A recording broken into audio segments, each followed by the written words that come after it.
હર હર મહાદેવ। ચાલો આજે આપણે જીવતા જાગતા રોબોટના પ્રોગ્રામ જાણીએ કે આપણા પરિવારે એક ના સમજ બાળકને કઈ રીતે રોબોટ બનાવી દીધો છે અને કેવા કેવા પ્રોગ્રામો ફિટ કર્યા છે। જ્યારે બાળક જન્મ લે છે ને અને છઠ્ઠા દિવસે એનું નામકરણ કરવામાં આવે છે, ત્યારે એ બર્થ સર્ટિફિકેટ બનાવવા જાય છે, ત્યારે એનું નામ એના પપ્પાનું અને પાછળ જ્ઞાતિનો પ્રોગ્રામ ફિટ કરે છે કે તું આ જાતિનો જ છે, તારે ક્યારેય ભૂલવું નહીં।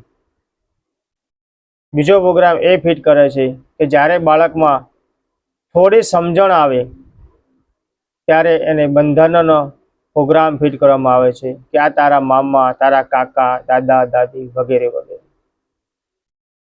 એથી બાળક જ્યારે થોડો મોટો થાય અને થોડી સમજણ વધારે આવે ત્યારે એને એમની સાથે મંદિરે લઈ જાય છે અને એને ધર્મનો પ્રોગ્રામ ફિટ કરવામાં આવે છે કે તું આ જ ધર્મ છે તારો, તારે બીજા કોઈ ધર્મને માનવો નહીં, તારે આ ધર્મમાં જ જીવવાનું અને આ રીતે જ જીવનને વ્યતીત કરવાનું।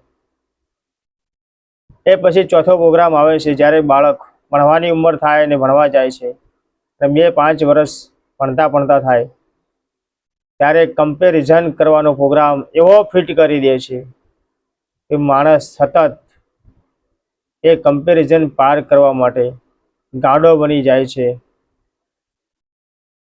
પણ એ કમ્પેરિઝન ક્યારેય પૂરા થતા નથી અને એ કમ્પેરિઝન એકબીજાને ભેદભાવ શીખવાડે છે। છતાં પણ આપણા વડવાઓ એ કમ્પેરિઝનનો પ્રોગ્રામ આ જીવતા જાગતા રોબોટમાં ફિટ કરે છે।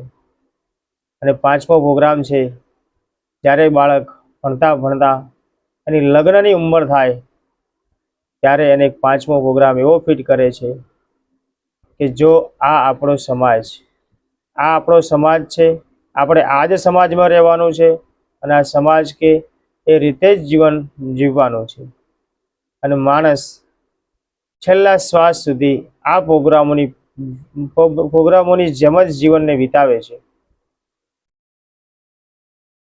તમને શું લાગે છે કે તમે આ પ્રોગ્રામ સિવાય બીજું કઈ કાર્ય તમારી સ્વ ઈચ્છાએ કર્યું છે? અને મારું કહેવું છે કે બાળક જ્યારે જન્મ લે છે ત્યારે જાતિ, જ્ઞાતિ, સમાજ, ધર્મ, કમ્પેરિઝન આ બધા સર્ટિફિકેટ સાથે જન્મ આપે છે। શા માટે આટલી બુદ્ધિ અને સમજણ હોવા છતાં એક રોબોટનું જીવન આપણે જીવીએ છીએ? હર હર મહાદેવ।